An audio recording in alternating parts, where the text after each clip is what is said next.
Hi guys, it's Lisa here. This is a video that I've kind of avoided doing for a little while. It's something that I've mentioned, but I've kind of put it off a little bit. Mainly because it was difficult, and I wasn't sure if I really wanted to do a video on it. If you can hear random noises in the background, it's because Rob's playing GTA 5, I believe, in the background. And I'm going to try and do this video without crying. Sorry, let me just sort my tripod out. Okay. Without crying, because that would probably be the best, obviously. So today's video is going to be about miscarriage and what happened and kind of the details of it. And if it gets a bit graphic, I'm sorry, okay? But if you don't want to hear graphic details or whatever, then you can switch off now. So, because I was aware that I had polycystic ovaries, my periods were never regular. I remember that I had a period in the May, I believe, and we were so over the moon. And sorry, wait, I'm getting ahead of myself. So I had a period in May, and we knew that we'd ovulated and fallen pregnant sometime after that, so we couldn't really use my last period as a judgment of how far gone I was. But I remember it was a Monday. Me and Rob worked not far from each other at the time, and we'd gone and done our food shopping, and I'd said, I haven't had a period in about 6 weeks, Rob, I better do a test. And so we did all our food shopping, and we, sorry, I'm getting some photos up to show you. We did all of our food shopping, and I picked up just a clear blue de jour, and just like a million other times, I was expecting it just to be negative and me to come on my period like a couple of days later.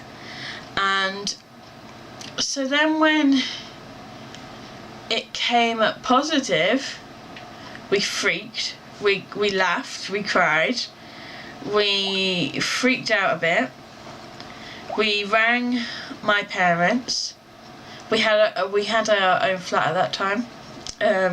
We rang my parents, we rang Rob's dad, and your mum actually, as well.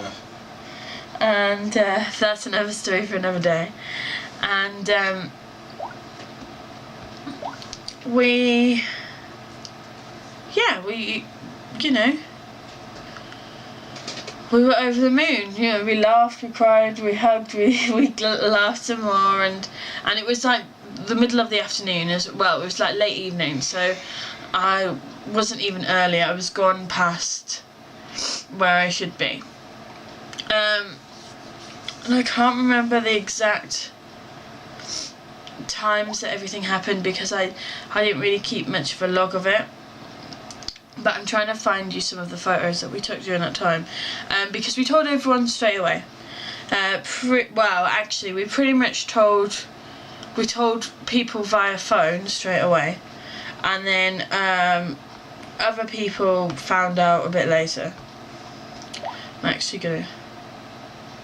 Sorry, I'm trying to find photos for you of stuff that we did round about then.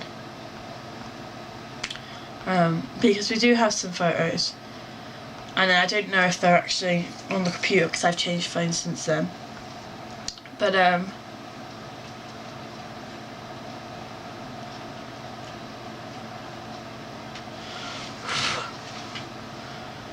sorry, just bear with me 2 seconds. I think I might have deleted them, to be fair. I only had a few photos. I had a couple of my pregnancy tests.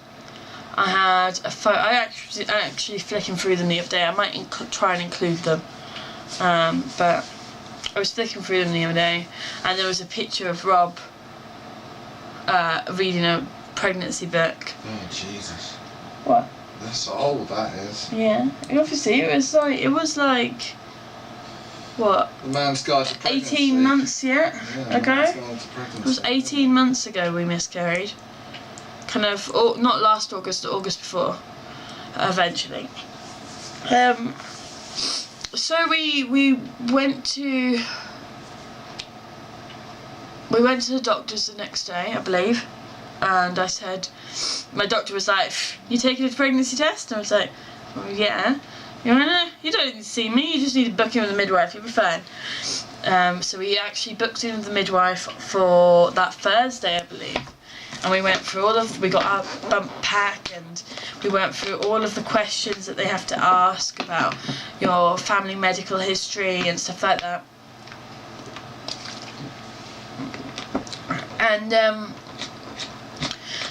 at this point we'd told our parents, we'd told the majority of our close friends as well, and family.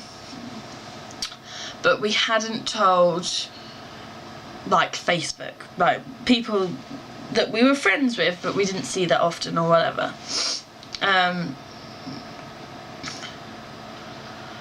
So then when I was we worked out my dates via the Clear Blue digital tests. And actually I took 2 on that Monday. The first one I took said pregnant 1 to 2 weeks, and the second one said pregnant 2 to 3 weeks. And so we figured that Monday was my turnover day of weeks, if that makes sense. So we got to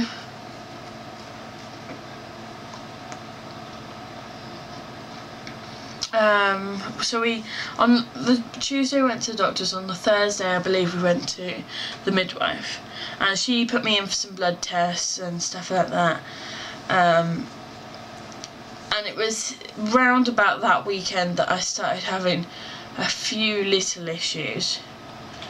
I think I started getting some cramping, and I wasn't quite myself, but I was still getting morning sickness and stuff, so I just assumed it was everything growing and developing and stuff.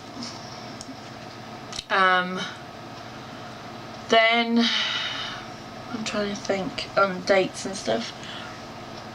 I want to say about a week and a half later, so I would have been nearly, by my dates and by the Clear Blue, I think I was about 6 or 7 weeks. But I'd had a scan before that because I'd started to bleed now and again. And they scanned me and they said they could see the pregnancy, they could see the sac, but they couldn't yet see anything in between. And so they said, you know, you could just be earlier, you didn't know when your periods were because of your polycystic ovaries, so you could just be really early and you just, you know, had a really high pregnancy hormone, which is why it's come up. I now know they pretty much fobbed us off, and that we from that point we should have been able to really prepare ourselves that we were going to lose this baby. And so then we kind of went on with life, and it got to, I think, it got to around about 6.5 weeks, and I started bleeding really heavily. We went straight to hospital, and I think we'd gone into the early pregnancy unit a couple of times. We went in there about 3 or 4 times, I think, over the course of those couple of weeks, and they were like, well, we can see a little bit of improvement and everything's grown a little bit, but not as much as we'd like. So it was kind of maybe not, no one kind of knew what was going on. And then I'd started bleeding really heavily about 6.5 weeks, we believe. 6.5, 7 weeks maybe. We started to bleed quite heavily. I started to bleed quite heavily. And I remember I was at work and I literally upped and left, and I said to my team leader at the time, and I wasn't working at a nursery, I was working in an office, and I said to my team leader, look, you know I'm pregnant, I'm bleeding, I'm cramping, I'm going. And he went, Okay, bless him. He was an older man in his kind of 60s, and for me to be talking to him about bleeding and periods and pregnancy and whatever else, he was kind of like, just go. Just go. And so I went off. I rang Rob as I was cutting across the car park. That's what I can remember in my head. Because Rob's work was around the corner from mine, and I cutting across that car park and being on the phone to Rob in tears, saying, "I think I'm losing this baby." And he said, "Calm down. I'll come meet you. We'll get a taxi to the hospital. We'll do what we have to do." I rang the midwife. The midwife told us initially to go into the GP surgery, and then I rang up the GP surgery and they turned around and said, "Well, there's not an awful lot we can do. We can't scan you here. We'll send you to hospital anyway." So we just went straight to hospital. Bless her, we got one of our friends to come pick us up and drive us while I was in an emotional wreck, obviously. We spent about 5 or 6 hours in the hospital, and eventually they managed to get, because I mean this all happened at probably about 1-2 o'clock, and so by the time we were seen, I think it was around about, well, we were seen and put in a private room, and about 8 o'clock-ish, I think that there was a what they called gynecologist who came down from the gynecology ward at the hospital and came down to the A&E department and came and saw me, and she said they got me to take pregnancy tests, and I'd gone to A&E a couple of times beforehand because I'd been bleeding and whatever else, and my pregnancy test, one of them was negative, the next one was positive, and so it was a bit hit and miss of where my hormone levels were and what was going on with them. Getting a negative test and then getting a positive test was a bit confusing. No one quite knew why that was happening or whatever. So the gynecologist said, "Look, there's not an awful lot I can do for you. You know, you're going to have to really go see the early, what they're called? Early pregnancy team." And I was like, "Well, I can't get transferred to them now because they only work a certain amount of hours," which is stupid. The early pregnancy team could be needed at any time, and therefore they need to have someone there 24/7. But anyway, another story, another rant about my hospital. So they turned around and said that they couldn't, she said, "I can examine you though, and I can tell you what I think." And I said, "Right, okay." So I got undressed, I lay down on the bed, and I looked, and she had this massive big lamp, and she put it down, and she said, "I need to get someone else here so that I can examine you, even though your fiance was here." He was my fiance at the time. And I said, "Yeah, that's fine." And I got used to showing my vagina to many different doctors and stuff in the process of having scans and stuff for polycystic ovaries and stuff. And she was quiet, and I knew it wasn't good. And she said, "I'm really sorry, but I feel that you're gonna lose this baby, or you're losing this baby." And she goes, "And there's nothing really that we can do here."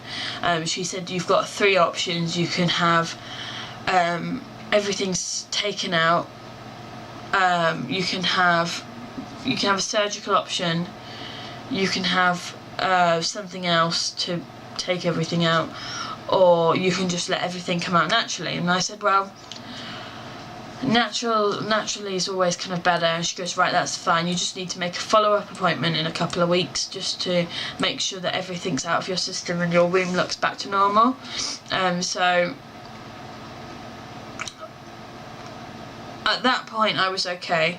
I think I'd known we'd had like maybe half a week of on and off bleeding and issues and being to and froing and having these scans and where things weren't going well, that I'd prepared myself mentally for the fact that this pregnancy most probably wouldn't last, and that if it did, it would be nothing short of a miracle.